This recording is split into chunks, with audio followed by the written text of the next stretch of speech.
American politics, something I love to talk about. And I really broke it down for you. It's going to be quite detailed. I love screenshots. I follow the news voraciously. So sometimes while I'm watching a segment, I'll take a screenshot because I think that's an interesting topic to bring up. You'll recognize that a little bit more as we go on. What I really wanted to talk about were the issues, what's going on in America. Then to really go through the Biden and Harris agenda is one thing I find so irritating, as so many people say, oh, we don't really know what Biden and Harris stand for. They have a tremendous platform, both online, and one thing I think that they've repeated quite often, and I feel sort of it's necessary for me to also go through some of the key points. One of the things I almost demand to talk about are demographics in America and what's happening in America from a demographic perspective, because that is having tremendous impact on our politics and a hell of a lot more of an impact on the different strategies that the different parties have. But also to take it even further and really show how the demographics are played into Republican and Democratic Party, and then summarize a little bit on some of the key differences. I'll also go through a little bit on the polls, some of the problems they've had with the polls in the past, and what are the polls saying as of yesterday, and some of the problems that we could actually see going forward. Want to really also hone in on the importance of the media. The media has played, I think, a very unfortunately positive role in actually electing Donald Trump, and we're seeing sort of the media trying to adjust themselves, but want to definitely talk about the media, also social media.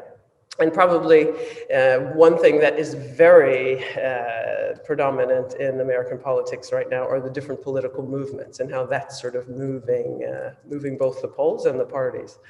If we get a chance, I wanted to talk a little bit about the role of religion, because I think a lot of people are sort of very curious as to how Donald Trump has managed to have such a religious backing by the religious sector.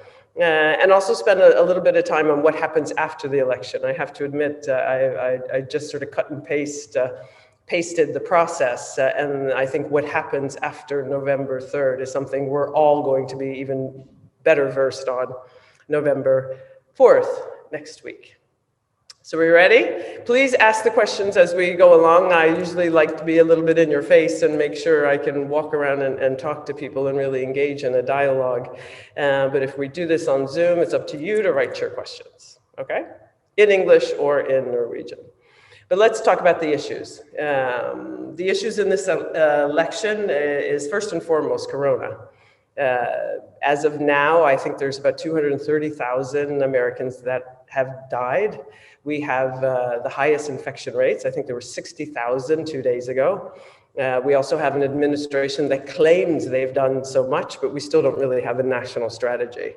There's fighting as to whether schools should open. And I think through the corona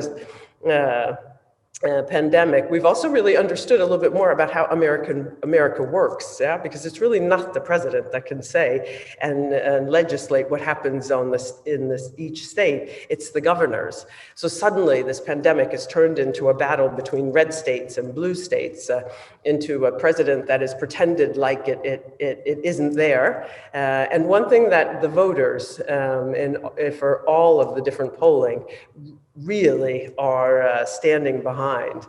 Now, of course, if there wasn't a pandemic, one could wonder what would happen in this election. It would be tremendously different. So this is definitely not something that is very positive for Donald Trump. But that aside, every other leader has had to deal with it. And his lack of leadership on it is really even more of a display of why it's important. Because it's important also with regards to healthcare. Obama, in his 8 years, I think his most stellar accomplishment is getting in and getting through Obamacare. When we live in Europe and we have healthcare for everyone, you do sort of look to the States like, what is going on? You know, shouldn't this be a universal right?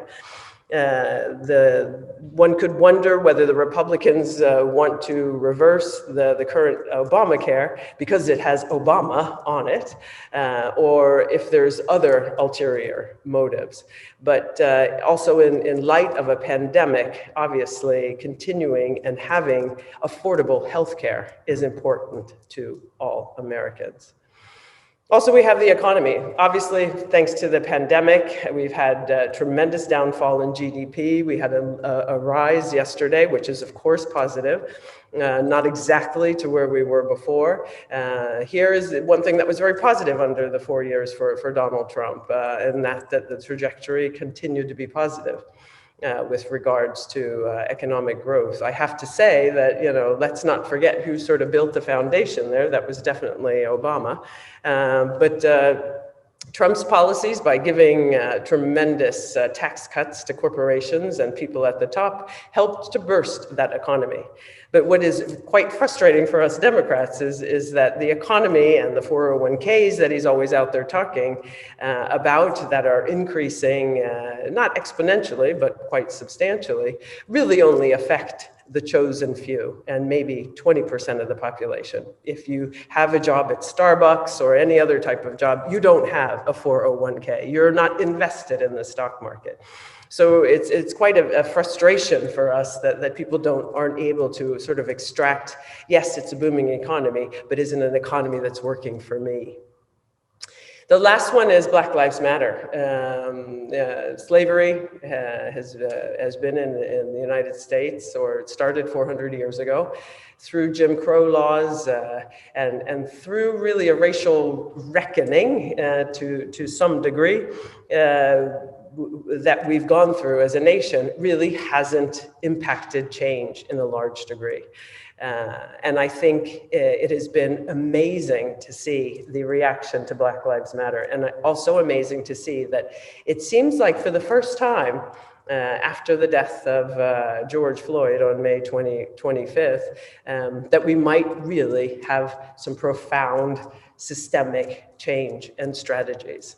So these are really the four huge salient issues that I think both candidates are continually talking about. Of course, there's others, but let's go to what's probably the most irritating, is the lies versus the truth. I think the last count on the total number of lies that Donald Trump has actually had is nearing 30,000. And, we're also seeing the way that truth and lies in the media and people's perceptions have sort of changed what people really think, yeah?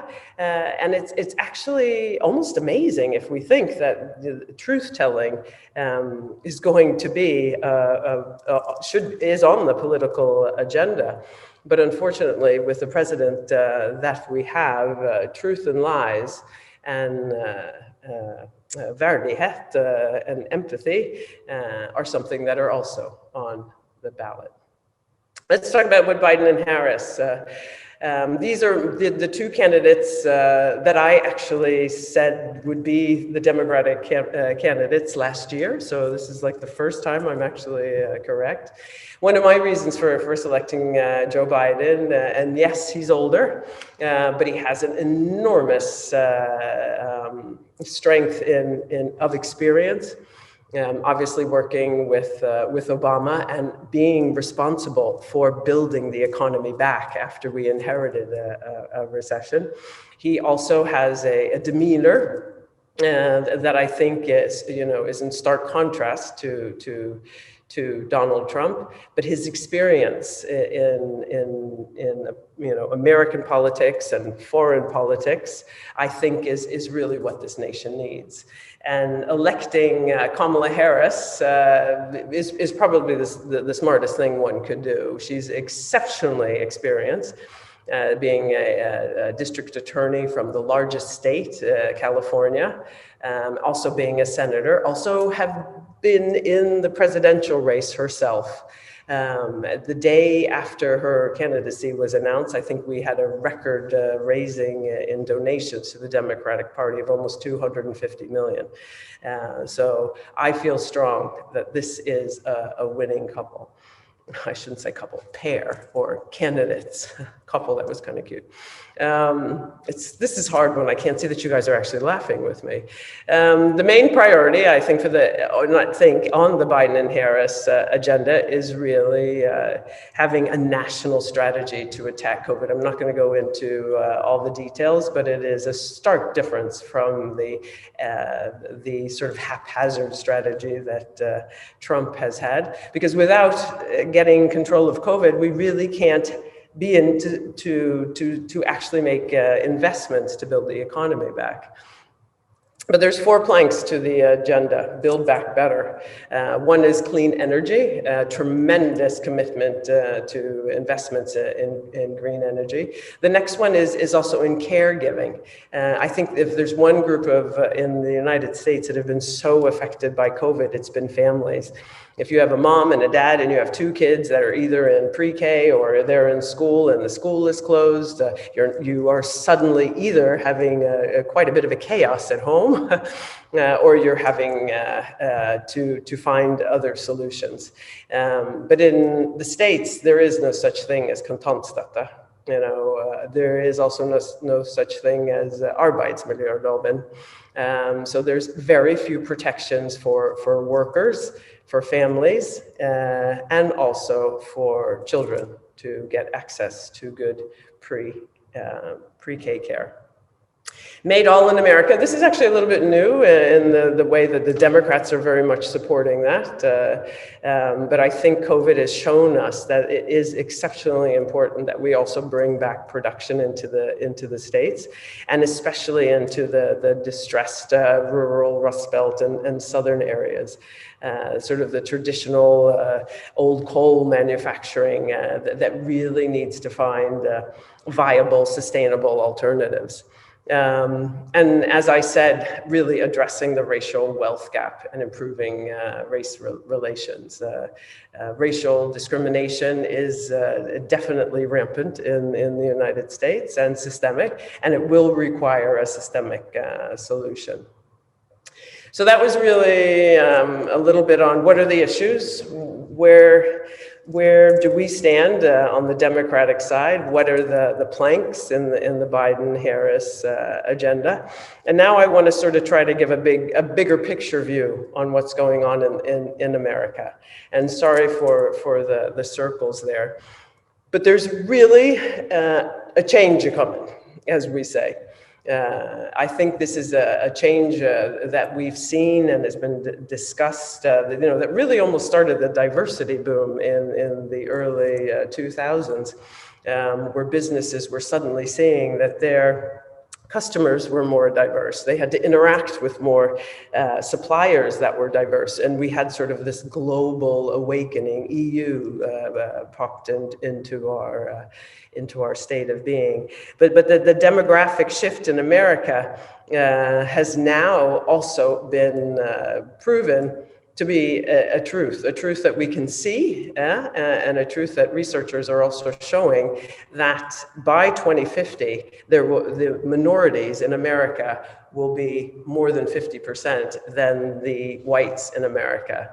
That's not a situation that we've seen. It's usually been 70-30, maybe even 80-20. And that, for some, has been cause for alarm. Most Americans say that having a majority having a majority non-white population will have a negative impact on conflict and culture. And there is a stark difference on whether or not you're Republican or Democrat, because the Republicans see it as a threat. Yeah, they see it as bringing in more conflicts. There's some Democrats that also see that, but at a much lesser degree. In fact, most Democrats feel that it will actually strengthen America.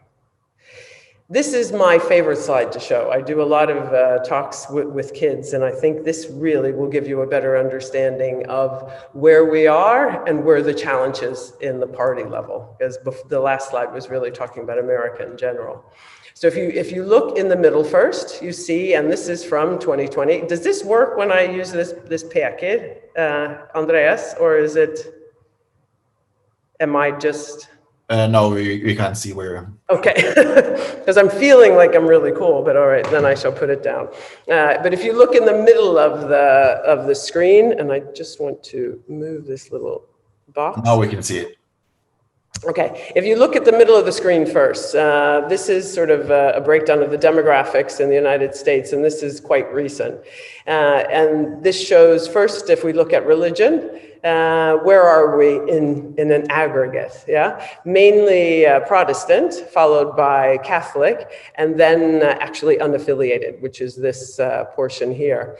In addition to a pretty good spread amongst other religions such as Mormon, Jewish, Hindu, and others. Yeah, but take a look at the representation in the Democratic side. Yeah, we don't mirror it completely. We have maybe a little bit less of the unaffiliate, not quite sure where they went to. But we have a relatively good distribution with regard to the total population. If you look to the Republican side, you will see an enormous amount of Protestants and Catholics, followed by Mormons, and I actually can't even read the light blue one. So you see, from a religious perspective, more the Protestant and Catholics are Republicans. Yeah, that's your first sign. But let's look at race. This is the total population, and this is what the researchers are and all the predictions are saying, that this will actually be almost less than 50 in 2050. But we see as a nation, yes, we still are a nation that is predominantly white, but we have a large chunk of blacks, followed by Latinos and Asians. But then this are in the Democratic Party mirrors pretty much what America looks like. Yeah, but when we take a look at the Republican Party, you can see where the challenges lie. We see also the same with regards to gender, with the country being predominant, a little more women actually than there are men. Yeah, we're having a little bit of a challenge in the Democratic side to get that even representation, but let's have a look at the Republican side. I had this presentation and really went into detail in the slide with some kids at a high school and asked them, what does that mean if you are on the Republican side? Yeah, and of course it was lots, they need to do recruiting strategies, they have to really change their party politics. And then one kid raised his hand and he said, otherwise we can just try to rig the system to keep the other ones out. And that is really what I would say is what we're seeing on the Republican side, because they see these figures too. Yeah, and they understand how they're challenged. And I'm not quite sure why all of a sudden this doesn't want to work, but I shall. Sorry, Lisa, I have a question. Why do you think that there's only basically there's a two-party system? I mean, you've had some independents trying up through the years, but they've not really succeeded anywhere. And of course, it's a question of money to actually be established as a politician, because it costs ridiculous amounts of money to actually become a president. Yeah. But is this, how is that on a local level? Do you have loads of different parties there, or is it exactly the same? You have a complete split between two different parties? I think, that's actually a hope that I have, that maybe we can actually look at changing it so that we are introducing more parties, because one could just look and compare how our politics run in most other countries. Most other countries that have a parliamentary system, where when you get into power, you have to collaborate. You have potentially less polarization that we see in America, where you're either one or you're the other. But getting there is a structural issue. And obviously it's a money issue. Bernie Sanders was an independent. I think that's actually one of the challenges that has been in sort of openly accepting him into the Democratic Party. Because, once you've been in the Democratic Party, you've been faithful, you've been, helping to raise money, and you've sort of been a part of the gang, yeah? And so coming in as an independent into the Democratic Party and basically trying to take it over and pull it even further to the left hasn't really been well accepted, although he's tremendously popular, and we will see a hell of a lot more of Bernie Sanders in the years going forward. So I don't really have a good answer, because I think we're trying to sort of figure this out. But I can tell you, if Donald Trump does win, we could see even an offshoot from the Republican Party. And not necessarily so much for the Democratic Party, although one could argue that the squad and Bernie could actually form a different party. But it has so much to do with money. And people often ask me, why does it require so much money for an election? And if you just think of all the different trips that they've been doing, flying around, having buses, doing really organizing a ground game, getting people in key states, hiring them, because not everybody can do this for free, hiring them, organizing door knocks, and probably the biggest of all is paying for TV ads, which can cost many millions just for a 1 or 2 minute slot. So it's money, it's structure, and it's also where currently the power trajectories are, because the power is really within the Democratic and Republican. But I do hope that we do see a change there, and very interested to see what impact that can have in the political system, one could say, if we were to introduce another strong party. Ska vi se. This is another one of my favorite slides to show, because first understanding the demographics, where the Republicans and Democrats are with regard to religion, race, and gender, but also really doing a deep dive into who votes for, or who the Republicans really see as their base and who the Democrats really see as their base. And this is a relatively new study from the Pew Research Center, so very top-notch. And this breaks it down into different types of identity. And here is, on the top is who has the Republican advantage, who has a Democratic advantage. And here we see white evangelicals are, the Republicans have about 80% advantage in that group. The next group is white non-college men with 62%. And then they've got rural Southerners, weekly religious service attenders. Now you're starting to get a picture. Now you can understand the rhetoric, you can understand the language, you can understand where they go, because these are their key voting bloc, yeah? But take a look at where we are on the Democratic side. Our largest is African American women, and that Biden warmly states quite often. Second is the urban Northeasterner, followed by the religious unaffiliated. So those that don't feel very strongly religious are another key group, in addition to white college women. So showing this slide and really understanding this slide, then you understand the strategies of the two parties. You understand also who they need to get in order to win. One of the other elements that are extremely important to see is also the share of the electorate, because that's how you're going to win votes. So then you see that white non-college men and white evangelicals together are exceptionally important for Republicans in order to win elections, and you can also see now that Trump is apparently losing a little bit. He's lost a little bit of the evangelicals. We have some evidence of that, and some non-college white men are starting to come to the Democratic Party. He's starting to go after our key voting blocs, which are African American men and women, in addition to the suburban housewives that are now the new, sort of the new bloc that he is focused on. So really, that really hopefully gives you a better background in American politics and understanding. And you have to help me, Andreas, because I can talk for a long time here. Let me know when I'm running a little bit out of time, because I've really only started, okay? Very well. Some of the key differences, and you guys know most of these things. Obviously, it's right to life, pro-life, or right to choose. Yeah, same-sex marriage, immigration, climate change, and here's where I think the Republican Party in general has really been dismayed in the development of the country in the last 8 years, because they see that the very liberal policies have been won in the Supreme Court, and we'll get back to that in a little bit.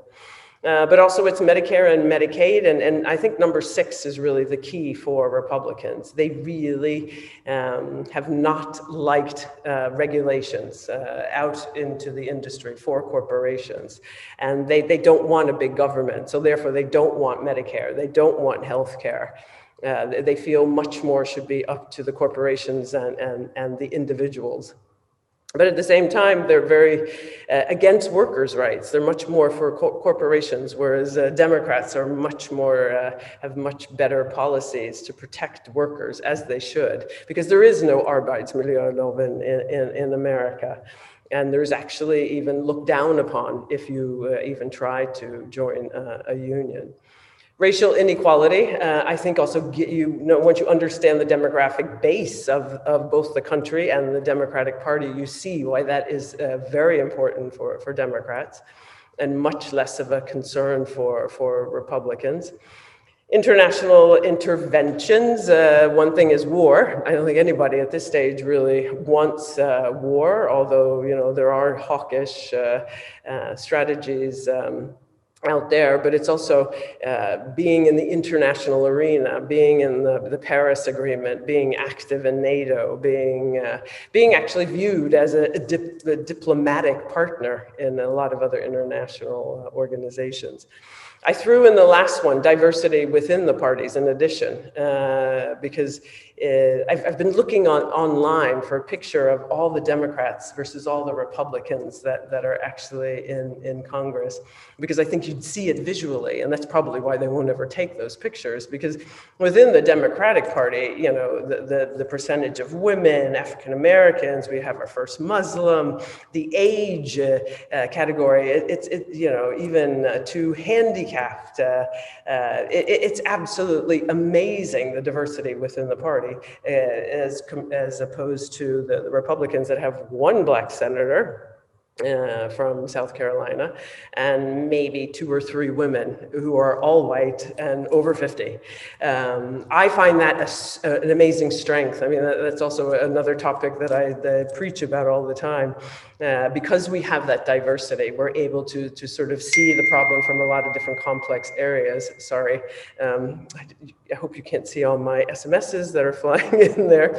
But I am proud to have a party, where we have people like AOC and the Squad and Bernie Sanders that are really pushing us moderates, because I consider myself a moderate Democrat, to look a little bit differently at some of the big, hairy, complex problems with big, hairy, complex solutions. So, sorry to interrupt you there. I would just have a question here from Sean. You said that, there's the divide between having healthcare, who should pay for the healthcare and who should not. And of course, if you are Bernie Sanders, then you would talk about it and suddenly become an evil socialist, even communist. While in Norway, everyone's scratching their head asking, why would you not want to have it? So the question is, why would people not have a public health system? Because as far as I understand, the US spends lots of money actually on healthcare, but not in the same way it is here. So is that because people don't trust the government, or they think that, hey, it's up to me, I can do whatever I want, and if I'm ill and don't have money, that's my problem? Yeah, I think it's the later. It's very much, and you hear the Republicans even talking about it now, why they don't mandate masks. Oh, it's the right of the individual to choose, yeah? They number one, don't want to make the investment on a national level. Number two, they feel that it's the onus of you as an individual to take care of yourself. But we hear so many tragic stories of before Obamacare that if you have a low middle income family and one family member gets some long-term disease, that it can totally ruin your family with regards to paying the bills. Because the only way in the States really today or before Obamacare is to get good health care, you had to work for a corporation, let's say Yada, or even if our companies took out some type of healthcare program for our employees. It's a huge cost for the company, but it gives you a competitive advantage. And those programs were exceptional, but that is not necessarily what you'll get if you're working at McDonald's and Target or the gas station or even other small businesses. So it is, and if you were to buy into private healthcare, it was enormous. I remember once I was in Georgia at the hairdresser of all things, and I was talking to my hairdresser, and she was saying that her mother had to pay $12,000 a month in healthcare because she had pre-existing conditions. She had previously had breast cancer, but she had to pay for that to ensure that she was covered in the path going forward. I mean, we think it's tremendously unethical, and that's really where the tremendous divide between the Bernie Sanders. It is a right, not a privilege. Hope that answered. It's really hard not seeing people, so I can see you nod or whatever. But anyway. Yeah, it did. Are they nodding? Yes, it did. Yes. Okay, good. Nodding. Let's go to the polls. I can reassure you that we're all confused with the polls. The polls have been so enormously popular for Biden that I think a lot of Democrats are we really going to be comfortable with this and very, overly confident, or are we going to keep fighting? And we've chosen the latter. And because I think polls are polls. But this year, it has actually been said that pollsters have gone out and said, if we don't get it right this year, we're not going to have an industry anymore, which is true because last round of polling with Hillary Clinton really showed, we couldn't, or I shouldn't say that they weren't, we couldn't trust them, but no poll is perfect. But what they're showing now is actually there's a 76.8%, but I have to say that was 2 days ago. See, this is a rolling business. You got to follow it every day, that the Democrats can get a trifecta. And by trifecta, meaning that we can take the White House, the Senate, and the House of Representatives. But there's obviously a lot of assumptions. But let's first go and take a look at voter turnout, because that's one of probably the key irritation moments in talking about voting in America, because you can see out of the voting age population just in the last election, only 55.5% actually voted, either in person or by mail, That is probably one of the lowest voter participations in the world, That was higher than it was in 2012 and obviously 2008, the first year with Hope and Change and my man Obama. That was one of the highest turnout rates we've ever had. 2020, everyone's saying, some people are saying it could be up to 70 or 80%. I think right now, and I don't want to misspeak, especially while you're recording me. If I'm not mistaken, there's about 60 million Americans that have sent in their vote. It's either 60 or 80, but it's definitely almost half of what is normal. So this is a huge challenge. The different states that are throwing in early voting has surprised some. This is sort of a graph of how early 22 is surpassing 2016 with 9 days out. And you've probably all been following this. It's been absolutely amazing. This is actually an interactive map. So if you could have clicked on Virginia, I think I put this in maybe 3 days ago.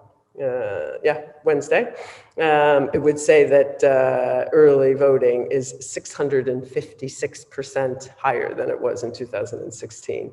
So something's happening. Obviously, in a pandemic, we have to take early precautions in order to safely get to the polls, but we really feel there's a change. There people are, I wouldn't say excited to vote, but they feel more that it is necessary for their voice to be held. Texas has been a state that has just thrown us a super wild curve. I don't think the Republicans are very happy at all. It has been a tremendously staunch Republican base, but there's another demographic change I should talk about here, and that is that the states that are characteristically or predominantly or historically Republican, such as Texas and Georgia, North Carolina, South Carolina, and Florida, and even Arizona and Nevada, are seeing an influx of liberals. And I say that to mean that a lot of people from California are starting to move to Texas. Yeah? We're starting to move to Georgia. My father lives in Georgia, and I can attest to the fact that it is sort of becoming a mecca for business and a mecca for, different ideologies and thoughts. And that's a dynamic I'm not quite sure we've really understood and seen. And that is really what I think is more of the push to the Democratic side in areas like Texas and Georgia, and now even North Carolina seems to be leaning Democratic. We're also seeing a surge in people that have been exceptionally complacent over several years that didn't vote in 2016, that are coming out in droves. I mean, the Texas story is definitely going to be one that will be very well documented going ahead. But this also shows that, I think this was again 3 days ago, so I'm pretty sure there are over 2 million that are voting early that didn't even vote in 2016.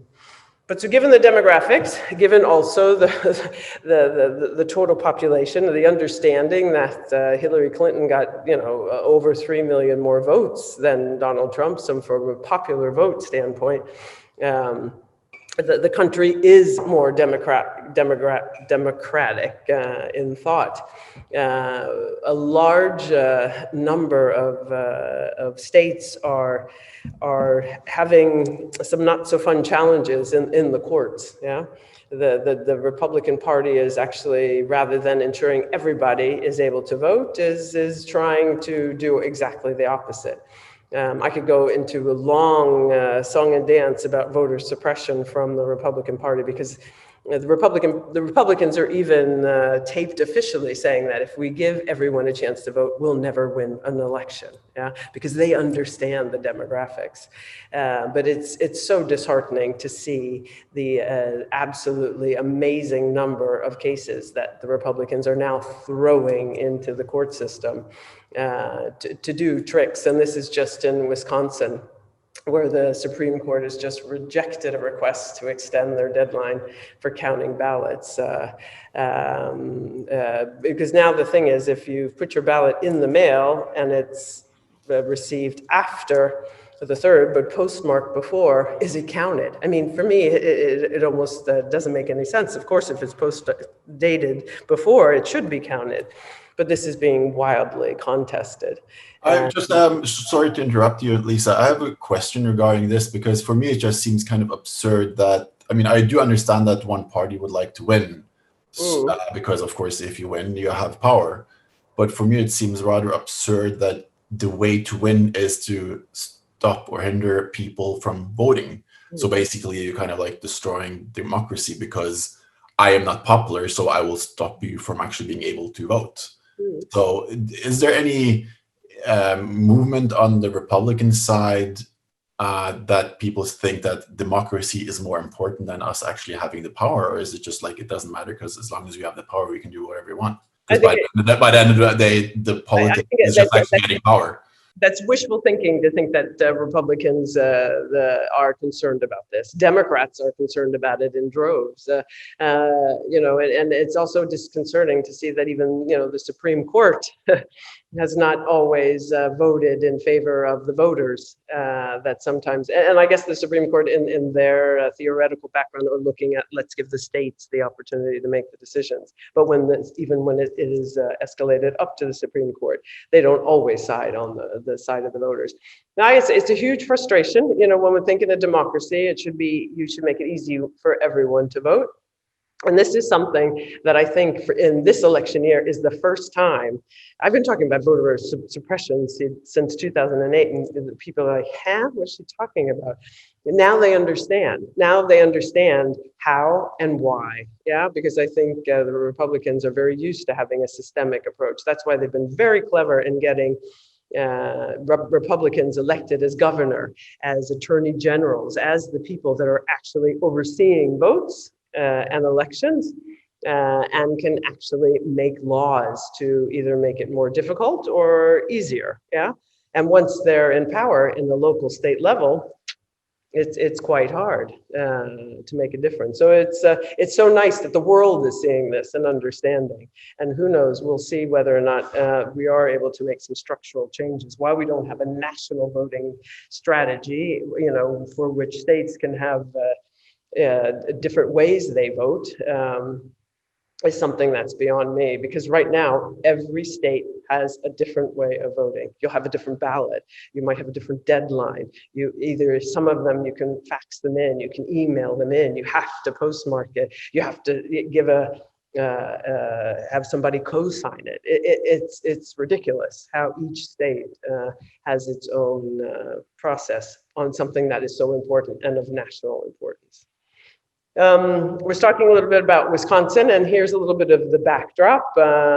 This was October 21st, but this was on TV just yesterday, because some of these states that we never expected, Ohio, Wisconsin, Pennsylvania, the Florida story, I think I have some slides on that, and Texas, Georgia, who would have thought that, that could go our way. This is from Eric Holder. Actually met the guy. He was in Norway, the former attorney general under Obama years. And now there's a push on Twitter that you've probably seen. It's too late to mail. The Supreme Court rulings are a little bit, crazy, vote early in person. So you have to use the drop boxes.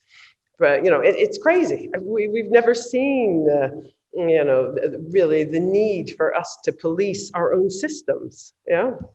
And not to talk about what the Trump administration has done to the Postal Service. As you might have seen, they've actually physically removed an enormous amount of post boxes, I guess you say, across different states, and some of the very efficient sorting machines that were in certain areas. Why? Yeah, 1 month before the election, you can answer that question. But there are some positive things. We do see turnout among youth up enormous amounts, from 46% to 2016 to 63%.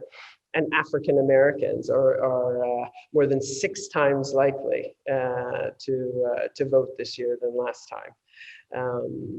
Why? Part of it's COVID, but I think we can pretty much say it's that image of Trump hanging on to the flag and bringing us all down with him. Okay, no, sorry, I didn't say that, but I kind of put that image there in purpose. This is just a little video because, America, what should we say? We're resilient. We know how to make a good thing out of a bad thing. And this is just a quick, fun video.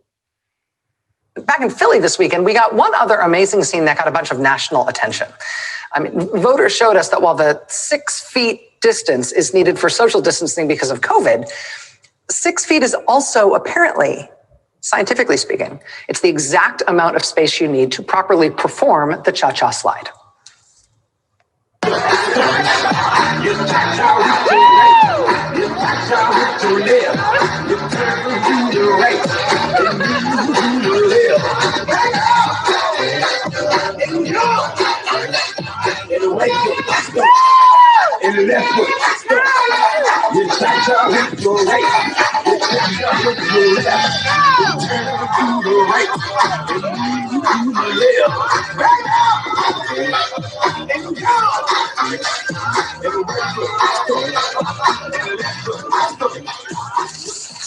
If you are wondering why we had to blur the guy who's the really good dancer, that guy in front, we had to blur his shirt, it's because his shirt features a short and to the point expletive followed by the word 2020. You can guess. And 2020 has been an abominably bad year, but it is made a little less abominably bad by this kind of sort of amazing joy and cheer being spread at the polling places. To that end, I should tell you that the last video we showed you from Philly was not a spontaneous one-off dance party that happened to just break out at that polling site. It was part of a project from a group called Election Defenders, who describe themselves as a nonpartisan coalition to make sure voters are staying safe and healthy outside polling places across the country, and also bringing them some joy. That polling place in Philly this weekend was actually the kickoff site for a campaign they are calling Joy to the Polls, where they bring live music to voters who are stuck in line waiting to cast their ballots. The organizers say they are planning similar events at polling places all across the country on Election Day. Joining us now is Nalini Stamp, who's campaign director for Election Defenders. She's a longtime organizer. Make sure that we can bring a little bit of joy in, you know, what has been a not so good year. Okay, hopefully that made you laugh a little bit. I didn't want to enforce that you had to watch the entire 4 minutes, but this is what brings me joy, thinking that you know, we can make the best out of a bad situation. Back in Philly this. Sorry. And by the way, Rachel Maddow is my all-time favorite, and that video, I think, was up earlier this week. But who's ahead in the national polls? Let's see, I don't remember, and I've got to move this box here. What date? Okay, this is October 25th. I forgot to put in the slide from this morning, but it hasn't really changed all that much. It's between 8 and 10 points. But I'd like to point out that, you know, sorry, this started in March, but Biden has actually been leading in polls over Trump before he even got in, before he even decided to come into the election process. And just to remind everyone, I think Trump has always known Biden is a fierce opponent, or would be a fierce opponent. That is why before he even got into the race, he and his buddy Giuliani went to Ukraine. That's actually interesting. And obviously that is what led to his impeachment, which I would like to remind everyone. So we lead in the polls, but we're not resting our laurels there. This is just sort of a list, and this was from this morning, to show how much money and efforts are being spent by the GOP or the Republican Party to suppress voting. And actually, you know, Donald Trump started this race with a tremendous money advantage. I think he had almost $1 billion US. Quite a bit of that money has been used in lawsuits in the different states before we even got here, but lawsuits that are also attempting to have an impact on this actual election. And it's sick to see. It's amazing. It's so counter democracy that one could think of. But it's not only that. It's also the intimidation that's happening. You know, we all heard on the debate where he told the Proud Boys to stand back and stand by, it actually is against the law to go and try to aggressively show your presence while people are standing in the polls, but they're doing it. And Donald Trump has actually been recruited.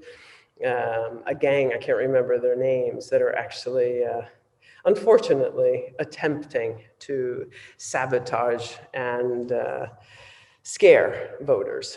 But let's talk about the polls. most people know 538 and Nate Silver. He's like considered the guru, the god. In 2008, 2012, he did a phenomenal job. And then came 2016, where Hillary, we all went to, I didn't go to bed, but some people went to bed really thinking Hillary had it in the bag. She had like an 86% chance to win. And we woke up to a totally different reality. This has obviously caused the whole polling industry to do a tremendous deep dive. And what they found, which was a little bit interesting, that they weren't even polling in some of the safe states, such as I think it was Michigan, Wisconsin, and there was another one, it was in Ohio. And those were states that went to Trump. That in itself just totally skewed the polling. They also looked a little bit more into the demographics of who they polled and found that there were very few white, non-college educated voters and evangelicals. If you remember the slides before, that could actually skew the actual Trump lead. Hillary Clinton was a totally different person in addition, obviously, than Biden. The campaign to really forge hate among a large percentage of the population in America against Hillary Clinton started a lot longer before, many believe by the Russians, and I think that gave people a totally different apathetic view of who could be a good position. If you've also followed the news, Donald Trump is dying for another email investigation. He's now dying for these emails, these infamous emails, to be exactly what happened last year. He's actually really using the same playbook he used last year. He's called Hillary crooked. Now he's calling Biden also crooked and unlawful, but very much also trying to also use emails, just like Hillary's emails. So it's like the guy is not very original here at all. But last year we obviously had about this time, I think it was this week actually, or maybe it was last week, the Comey, the FBI director, that announced an email investigation that totally skewed voting in 2016 in a way it hasn't. And I think this year, they say there are fewer undecided voters than there were in 2016. I'd like to believe that too, but I do talk to quite a few that are still uncertainty. But I have to also say, and I think pollers have also said this, because of the situation in each of these individual states and the potential backlog, because there are actually some states that aren't even going to count the ballots until the 3rd. That means they could have stacks and rooms filled with ballots. What's going to happen, how that list of legislation in the different states is going to play out is really going to also be critical in really trying to look back and saying, were these polls good or were they not good? I think I'll go over that quickly. I think I've talked a little bit about it. This is sort of the probability win for both sides. And these competitive states are just for Democrats amazing to even talk about. North Carolina, Arizona, Georgia, Ohio that does flip back and forth, but Texas. And why this is substantial is because they have a substantial number of in the electoral college. So the size shows that Texas is a biggie for us. Winning Florida and winning Texas, it basically almost game over. This is old, but I think, what was it this morning? I think we're still, I saw actually one this morning, about 325 electoral votes to Joe Biden. But it is an overwhelmingly positive picture in the polls for Biden. And I hear potentially a question coming. Yes, the question is, because you said positive towards Biden, and I think that last election, there was a question here. So last election in Europe, and I guess also now currently, it's everyone's rooting for the Democrats, it seems. And hence also the perception that was given was that, of course, Hillary will win. in the same way that currently the media seems to have this story about, of course, Biden will win. And so the question is basically, is that same, how does the media report about that in the States? And of course, I do know that there's a massive split between which channel you turn on. If it's Fox News, then probably you will get a different story. But in what way does the media, did they predict that, yes, Hillary will win, in the same way that, yes, Biden will definitely win? Oh, I think the media was definitely in shock too. I think they were definitely expecting a Hillary win. I mean, there was one or two reporters that even just started to cry live on TV once it was realized that Donald Trump had won. This year, they're much more cautious. This year, they're very fact-based. Yesterday, actually, on Morning Joe on MSNBC, he actually went out and said, I don't know if I believe these polls. I don't know if I can really believe that Texas, Arizona, North Carolina are really that positive to Biden. There's always a 3% margin of error. But in so many states, even when you deduct that, Biden still seems to have such a positive hold on some of these key states. And also a solid hold in winning back Michigan and Wisconsin and Ohio and Pennsylvania.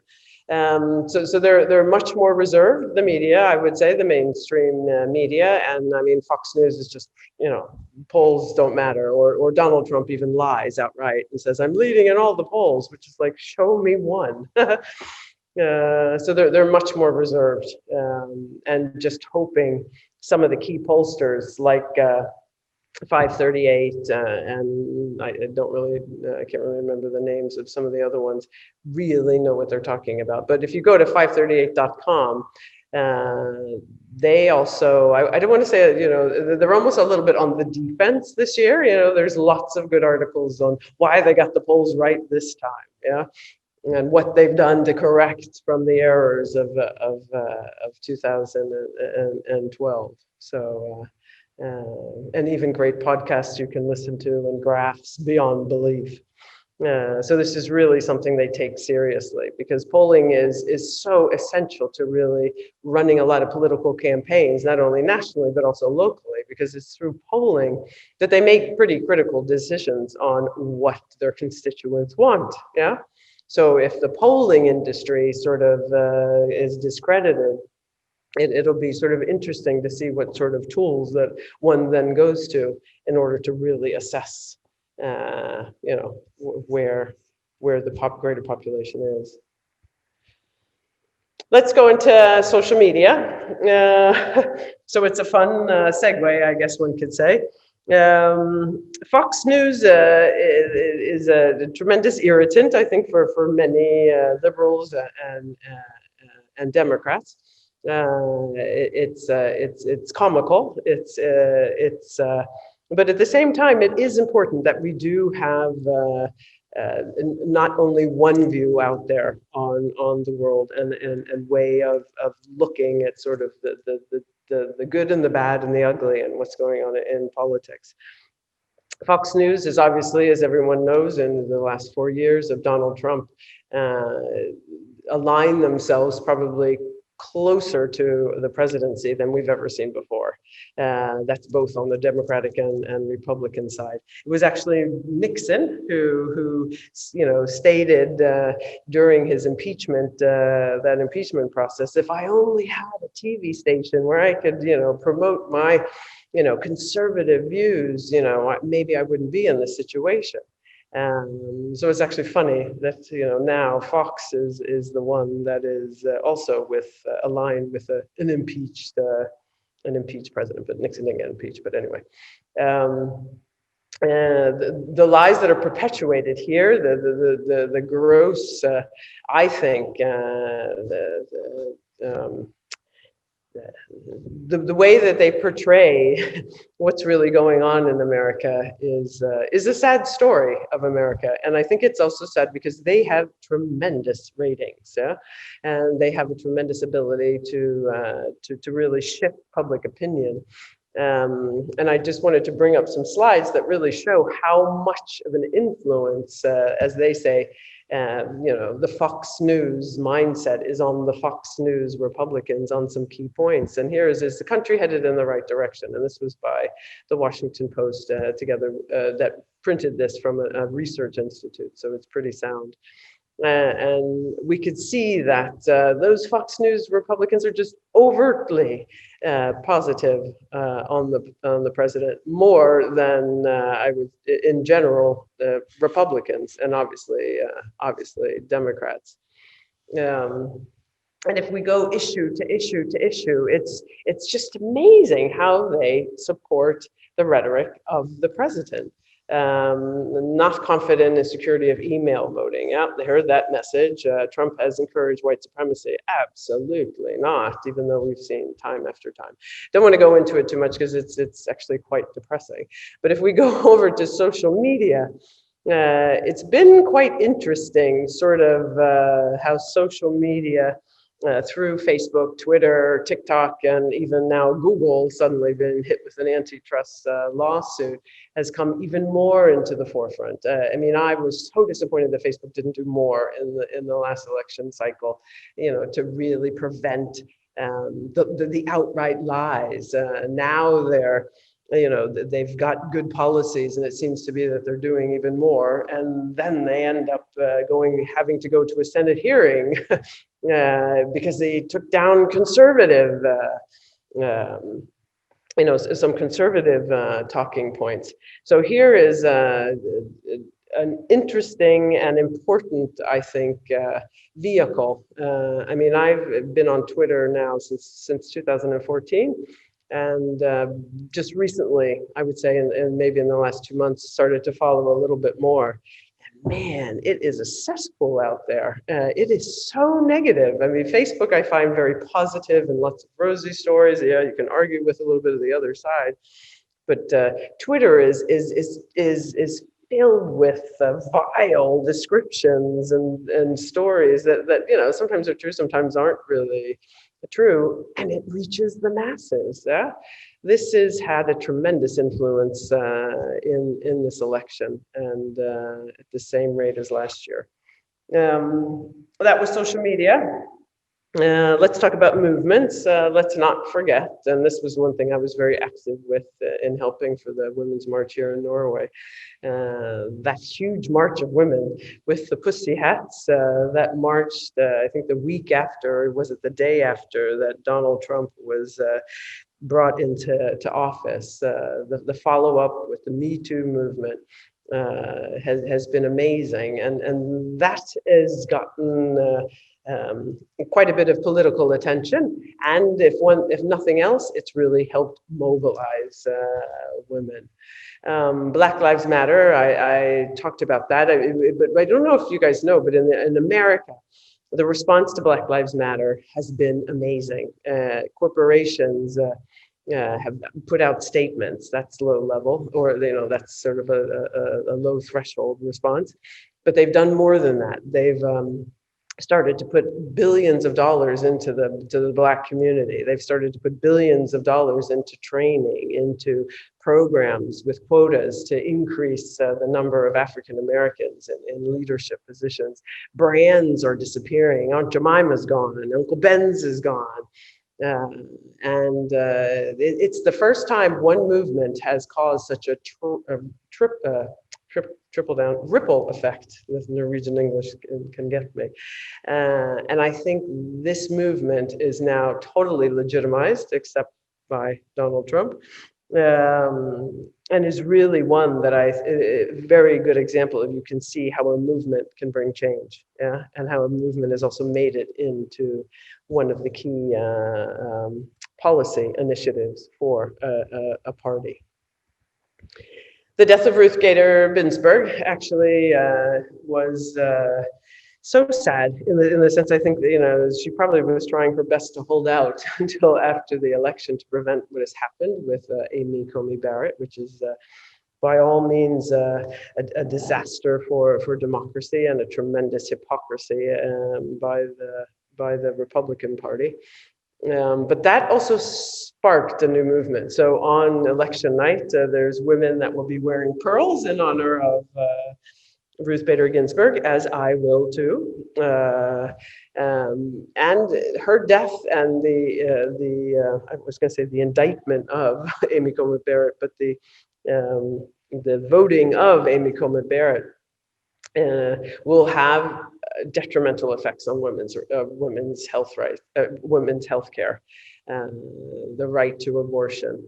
In addition to, I think it's November 14th, she'll actually be voting whether or not to keep or reduce access to healthcare for Americans. A movement and an important activity.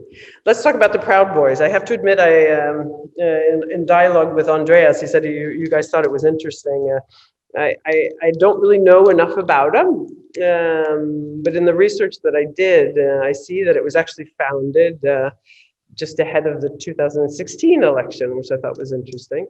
And it actually is just now been classified as an extremist group. They're a little hard to understand because when I've seen snits of them on TV, they apparently have African Americans and Latinos.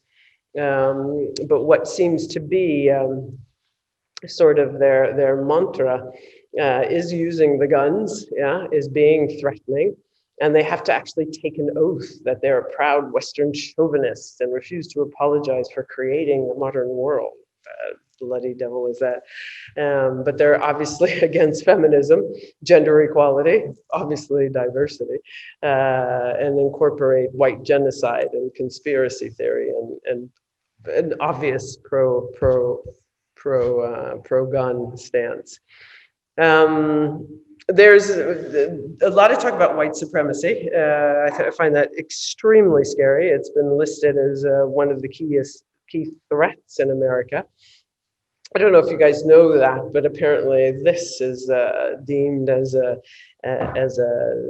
calling to white supremacist, and apparently the guy who's doing it in that picture is Proud Boy. So their Proud Boys' connections to white supremacists is scary. They're saying that they're now a regular occurrence. They're gaining in numbers.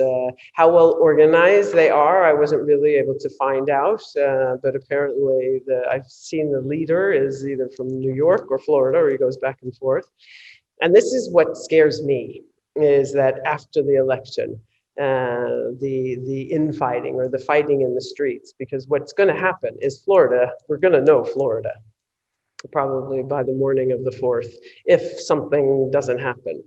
And Florida is so important in the big picture that in itself could incite quite a bit of violence depending on the outcome.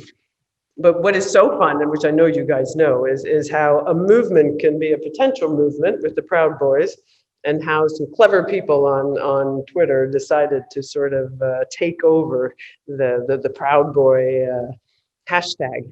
And there was a tremendous movement in starting pictures with gay men kissing each other or talking about how proud they were to be together. So haven't been able to find too much about the Proud Boys on Twitter. But they're definitely a movement with a stand down and stand by comment by Donald Trump. And yeah, okay, did he really condemn white supremacy, or did he sort of say, yeah, sure, I'm not quite sure that's a true condemnation. But I think once you understand the demographics that I showed you, and both from the religious side, from the white non-college educated to the rural Southerners, you sort of get a picture of how this group can potentially also grow in power. Super scary. This was October 20th. The Republicans claim this was the Iranians doing, against Trump, which if you read what they've done, it doesn't really seem that it's against Trump. It was obviously an email hack, and a lot of people got emails saying that we are in possession of all your information. And you are registered as a Democrat, and we know this because we've gotten access, and you will vote for Trump, or we will come after you. And with a final that I would take this seriously if I were you. So there's no evidence that it really is from the Proud Boys, but it just shows that their name has enough recognition that it's actually being used in this voter intimidation screen. I want to stop there to see if anyone has any questions and ask how much time I have, because I have a bad feeling I've been babbling. Well, we have one question when it comes to religion here, which I guess you will come into now, but how do they take that into account? Because I mean, it seems that if you're not a Christian, it will be impossible to actually get elected, because it's just about every single president or politician would always say like something about God. And when they talk about God, it seems to me at least that it's a Christian God they're talking about. So would a non-Christian have any chance at all to get anywhere in politics in the States? From a democratic standpoint, I say definitely. Historically, it does seem difficult. I mean, there were even talks about Biden being Catholic, where the only other Catholic we've had was the John F. Kennedy. But I mean, look at Trump. Do we really think that he's all that Protestant or, an avid churchgoer? Yes, the church affiliation and religion plays an exceptionally large role in America, first and foremost.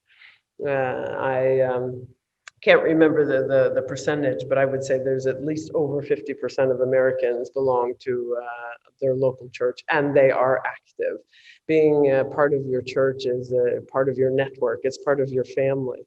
And unfortunately, it's also an arena for your views. I actually can tell the story. I was with my dad at a Catholic church in Georgia, in Peachtree City. I probably shouldn't have said that. And it was just before an election, and the preacher was actually just overtly talking about the right to bear arms and pro-life stance and how important it was, at which point I almost walked out of the church, but I was held back by my dad. I told you this is what they do. So it's definitely an arena for influence, and it's definitely an arena for power. But I think there is a possibility for someone with a non-religious affiliation to become president. Any more questions? Or yeah, so here's a question regarding because the election, it seems to be all about internal politics. So of course it's America first. So that's sort of in the eye of, in the way that Trump talks about it, and it's us against them. Are there any other issues that are non-internal US policies that are discussed at all, apart from Trump sort of getting rid of all international collaborations? I think that there's one is trade, which is both internal and external. I think his trade initiatives, even though he touted them as being a way that balanced the trade, have actually shown that China's the winner out of our trade war. You could also look to the Middle East. He's been touting this peace agreement, which is just diplomatic relations between Mideast partners, as I see it. As a good start, but as like the big lifesaver for Middle East conflict. I think a lot of that has to do with his own personal connections with his son-in-law and his close ties with Netanyahu. That has really reinforced that. Otherwise, from an foreign policy standpoint, and that's one thing you could actually say is a good thing with Trump, is he's been a little bit of a bully towards China, which has opened, which has sort of shaken us, because I think Americans are sort of used to a more of a diplomatic way of being and talking, and as opposed to being such a bully. And that maybe has opened up for us to be a little bit stronger towards China, which is a real force of development. I mean, it's impressive what they've done in their own country, and it's also scary what they've done in going into other continents like Africa and so on, and their potential long-term threat to our balance of power in America. So I think trade, China, I won't even bring up North Korea because that's just a joke. Although I shouldn't say that because he does have the nuclear power there. But I think that, he's been sort of tricked into, thinking he's best friends with North Korea, that I don't think will ever really have any impact. That's all I can think of. I'm sure there's other things from the foreign. Iran, very interesting, but I think he's been so much on the side of Netanyahu. That's about all I can think of. But I think, given the enormity of the challenges we have within the United States, it's really been much more of a focus on healthcare, race relations, getting COVID, and bringing the economy back. Right, and when it comes to religion here, there's a question. When it seems that all sort of the Christian side of US, they support Trump because it's like pro-life kind of, which is one of the major issues. But if you look at what and how Trump has lived his life, it does not seem like a very Christian man. Why do you think that no one really cares that he's like constantly lying? Because to me, it seems that what they say is that look at what he does and what he achieves. So, but then again, it's like, yeah, but he doesn't do any of those. So he can do whatever he wants on his private side, but then when he actually his policies would be according to, I guess, the Christian pro-life version. Why do you think that no one really cares that he's like constant liar and doesn't follow any of those things that you would expect someone who's religious or Christian does? I guess, I'm personally colored by the fact that I find, religion in itself to be potentially hypocritical in the sense they say one thing and do another in general, so that it doesn't surprise me. It does surprise me in the and disheartens me because it's also power and money. Evangelicals in the States are, and I think I have some pictures that, they make millions of dollars from their followers. Yeah, they're the ones that have the huge events and sing hallelujah and have the bags for you to give your cash, or and they'll stand on stage and say, give me $40,000, to our church and I'll save you. So there's money, there's power in that flock of the religious. And then I think they really are able to close their eyes to his actions because they really believe having somebody like Amy Coney Barrett on the Supreme Court, having packing otherwise some of the lower courts with judges that might turn Roe v. Wade, that might turn around gay rights, don't even talk about trans rights.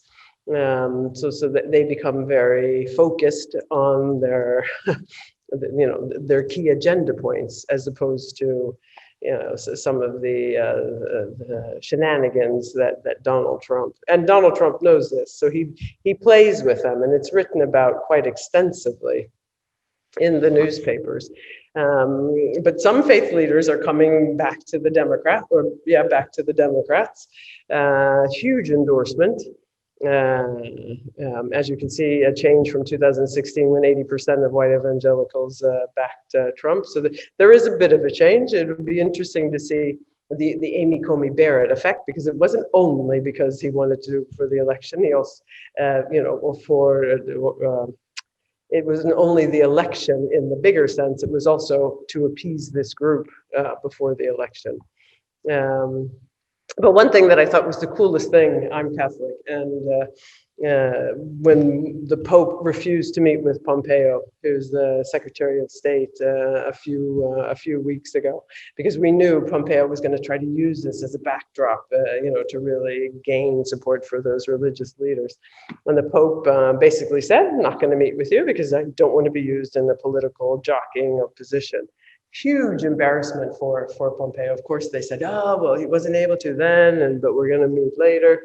But that's not at all what came directly from the Pope's office. And what is also quite fascinating, I think it was last week, or maybe the week before, the Pope also went out saying that he wanted to try to see how to have a certain kind of covenant for marriages between gay people. So the Pope is starting to open up for gay marriage. And do you think he's doing that on purpose now, or what? So I think it sounds really nasty if I say true religious leaders are trying to make a change, and I think it will be very interesting to see sort of the splits afterwards. What I'm more concerned about is sort of the connection with Christianity and white supremacy, because that is turning out to be something that is more and more apparent. I don't know if it's from the rural Southerners and the white non-college voters and the evangelicals but it's scary, and it's not a coincidence, and it's being proven more and more by researchers, and they totally, completely deny the existence of structural racism. Here are those evangelical leaders that I was talking about. Each of them are, I don't know if they're billionaires, but they're definitely millionaires. And there's a video of her whose name I can't remember. It's not significant to me either, where she was saying, "Give me $40,000 tomorrow. Send your check to blah, blah, blah, blah." These are cynical people in themselves. Within that one group. And I don't want to put all religious leaders in that group, because there are a lot of truly passionate religious leaders. But he's given them quite a bit. I think 80% he received in the election. They love the Muslim ban, condemning anti-Semitism. Formally recognizing Jerusalem as the capital of Israel is super important for evangelicals. They were also appointed into high positions. He gave them Brett Kavanaugh, and this was a guy that I can't remember the story, but he was a pastor and a missionary. I think that was in Turkey, if I'm not mistaken. And also during the COVID lockdown, he declared, I believe through an executive order, that churches are essential. So in other words, they could be open. So they do receive a bit. It's hard for me to talk about this because I just find it so hypocritical of the Republicans, in addition to the fact that, she seems like a nice person, but at the same time, she's had 2 years of experience as a judge, just saying. So we'll see where that goes. But I have a question. Sorry to interrupt you there. So there are two questions here. So one is when it comes to religion, what is the Democrats' take on Islamophobia? So because it seems that many of the so-called war for peace, army or military actions done by the states are done in Muslim countries, and so basically, what's the Democrats' take on that and the hate and the Muslim ban, as you just mentioned now? I think, I don't know if you guys followed, but in 2018, in the midterm elections, we elected for the first time, I think there's 3 or 4 Muslim women. There's Ilham Omar. I can see her face, but I can't remember her name, and 2 others, which gives us a totally different credibility amongst the Muslim population. I mean, the Democrats were rallied quite in a unified way against the Muslim ban as it being, not only xenophobic, but outrightly racist. And I think they've been actually quite strong on measures to counter Islamophobia. You were talking about the judges in the Supreme Court. So do you think that Biden will increase the number of judges for the Supreme Court if he gets elected? Because I know he was asked and he kind of sort of doesn't really reply to it. He said he would wait and see what happens. Now we know what happens. And I can almost say with 90% certainty, he will pack the court. We will pack the court because not acting would be, while, especially if we have a trifecta, just wait. It's going to be 2 years of speedy legislation before the midterm elections in 2022.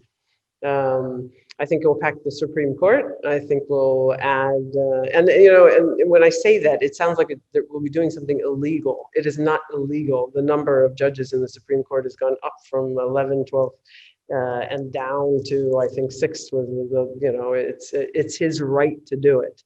I think we'll also see a packing of the courts going down ballot in district courts, because that's where during Obama's last term, all his judge candidates were not approved by the Senate, and Mitch McConnell did that on purpose because that gave him kind of a backlog of about 100, I think it was 180 judges that he was able to get approved during Trump's period. So we'll turn that around. And I think that's the way to go. I think, yes, structurally, McConnell and the Republicans have sort of figured out how to rig the system, and hopefully we'll be able to counter it so that at least there is a better balance in the system and not an overly conservative dominance in the court at the Supreme Court level or the lower district court level. Was there any other question? There's several more questions here. So sit down soon. Yeah, sit down with these questions.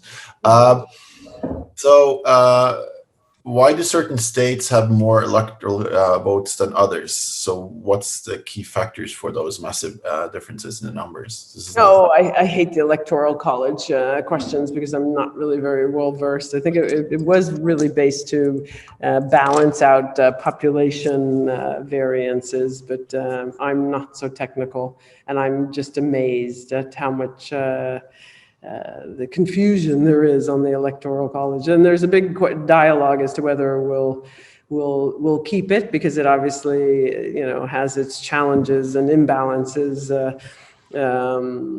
But there was a reasoning in 1776 as to why they established it, and I think that's actually interesting in itself, because quite a bit of the legislation or laws or principles that are laid out in the Constitution we're in a totally different context than we are in now. Ergo, Article 2, the right to maintain arms. And in 1776, it was to protect yourself from the British. Right now, we're not really in that in that sphere.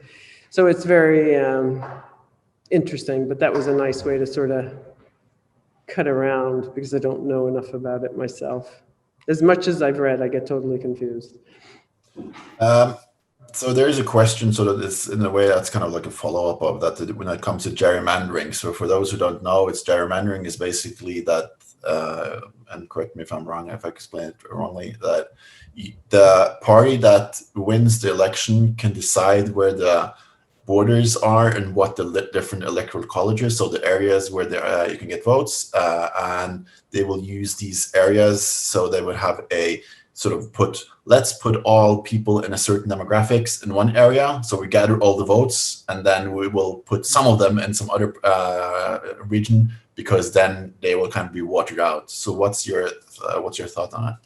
Yeah, I think gerrymandering is definitely, gerrymandering and the filibuster are two things that are a lot of Democrats are very anxious to get rid of. The only thing is, it's not who wins the election. There's a census that is done every 10 years. And it's the census that is, that says how many people do you have in your state. That is what determines your national budgets on, healthcare, schooling, and so on and so forth.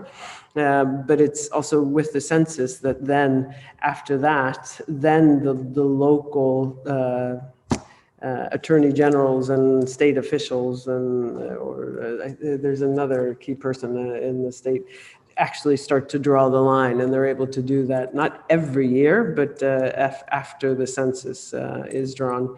And we see it as a tremendous disservice to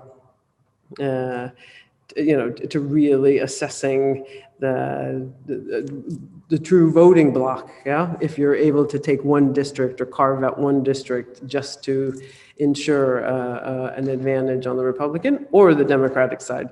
Because truth would be told, the Democrats have done it too. Yeah, when they had the power locally and had the census data. Right. This is, I guess, sort of a bit of a harsh question, but would you find that almost US is a failed democracy, or is it actually because of these kind of gerrymanderings and these kind of strange things, or would you say that, and because you would have such a, in my opinion, crazy president or outspoken, let's call him outspoken president, or would you say that no, it's not failed at all, because even though we have such a president, the democracy still is more or less intact? I would say we have a democracy on different levels. I wouldn't, I've said publicly, I don't think America is very democratic. One thing is the gerrymandering. It's the electoral college. You also have the ability of the president to basically do what he's doing now. Voter suppression. There's so many aspects of our society that show that we're not a pure democracy. But then who is? Yeah, I guess one could question. So I don't think we can say that we aspire to democratic ideals. Yeah. But I don't believe that we really have a process that is purely democratic. What would you say would be the differences between the US and the EU? Of course, the EU is not a state or like a country in the same way, of course, but what would you see are the similarities and the differences between them? With the EU as a block of countries, yeah. I mean, the EU is a well-functioning collaboration of countries in Europe amongst regulating free movement of goods, services, people, that I think has been effective in promoting both promoting trade, resources, and undoubtedly legislation on areas as climate and so on and so forth. Understanding, the Boris and Brexit, which shall be interesting going forward. But it was funny when I first moved to Norway and we heard about EU, all the articles in the New York Times and Harvard Business Review, everyone thought this was the strangest, the craziest project these Europeans were working on. And, it was written in, was it 1872 or something like that, in the Treaty of Rome, and how is that going to translate into trade policies now, given the complexity of collaborating across so many different nationalities. So I think we Americans have been a little bit impressed that it's managed to be. The future and the effectiveness of it, I think, is still in question. I have a question here, which is to me, it seems that the more it's more important for the parties to actually disagree with the other party than actually finding a solution. And this is not something we only see in the States. I guess you would see it more and more in other countries as well. So I don't care if your solution is a good one, as long as it's not I who said it. So why do you think there is such a divide, and why are they not able to actually sit down and to try to figure out and solve problems? Is that because they don't agree on what the problem is, or is it just like a question of power?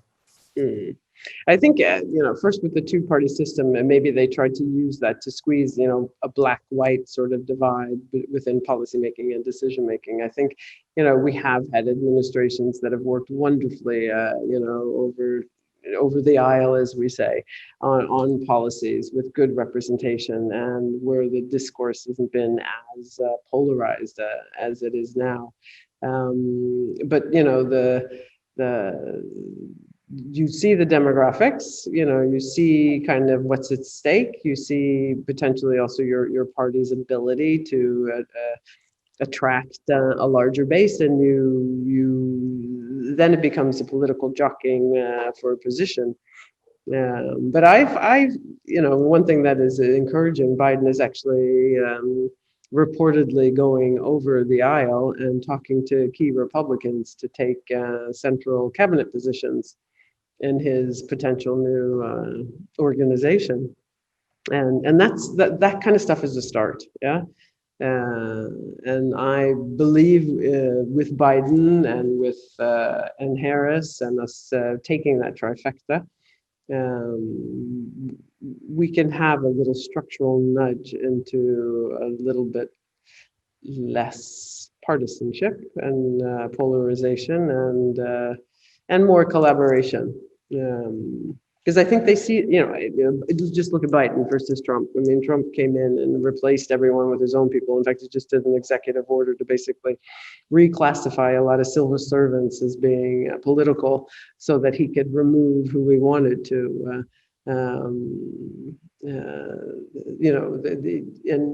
Always stating that these are never Trumpers. I don't think you'll see that with Biden. So I think there's a bit of hope. But American politics has probably never been more polarized than it is right now. So I think the final question here is then, what will happen next? Of course, where do you see this going next week? Yeah, just a few quick slides on that, because I think there's going to be a little bit of madness. There's a few states we'll know about. I told you, look to Florida. But as you can see, Pennsylvania, Wisconsin, and Michigan will not be counted until Election Day, which could skew things one way or the other. It could either look very Republican or very Democratic. That was just even more. But the steps are pretty well defined in the Constitution. So each state has a deadline in late November, early December to certify its own election. December 8th is sort of, they call it the safe harbor deadline, because each state has electors. The Congress can actually challenge any electors named by the state according to their state laws to try to change them. Just so you know, like Hillary Clinton is an elector in New York, and will be in the process in that state. Then on the 14th, here, their electors are required to meet in their states and cast their ballots. And then it goes into what will happen if they're not able to do that. And then they transmit their states. Suddenly, I think it was the 23rd of December. Transmit their votes to Congress. January 3rd, Congress is sworn in first. Then they count the electoral votes, and this is, I actually listened to something on MSNBC last night that I was a little bit confused on, because he was breaking down this process into even more detail. So if we get to January 6th and there's no candidate, then it's the House who determines who's the president. And so the House of Representatives becomes very key, which is predominantly sporadic. But he was actually saying there were more Republican votes in the House, which totally confused me. So I have to admit there's a little bit more of a deep dive to do there. But basically, if there's no president or vice president that is has been certified by Congress by this state, the Speaker of the House becomes president. So we could see, in best case, that Nancy Pelosi would be president. So I expect to know maybe, I don't know, 20%, 30% of the states on the 4th. Maybe wrong. I haven't done a deep dive into actually all 50 states voting processes. But I think, you know, as I showed, this list of lawsuits is what could change the outcome. Where did it go? What could change the outcome and the counting. I'm sorry, now I can't remember where I had the list of lawsuits. It must have been early here. Yeah, I was going in the right direction. This is what's going to depend because, you know, we are driven by states. There. That's a lot of states. Wisconsin, Alabama, South Carolina, Pennsylvania, North Carolina, Pennsylvania, Nevada, Texas, Michigan, you know, and that's probably, he did say that that was the complete list, but I was actually a little amazed it wasn't anything from Florida, you know, and some of these lawsuits that are being taken will also wait to see what happens on November 3rd. So it'll be a very different way to watch an election, because you'll have to really listen to the clues for, okay, the voting, how much voting came in, what is the lag of potential mail-in voting, in-person voting, overseas voting, are there any lawsuits in that state? So it's going to be interesting to see how the media also helps us digest all this information accordingly.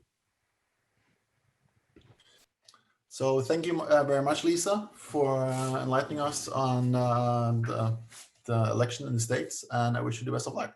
Yeah, thank you. Have a good weekend, guys.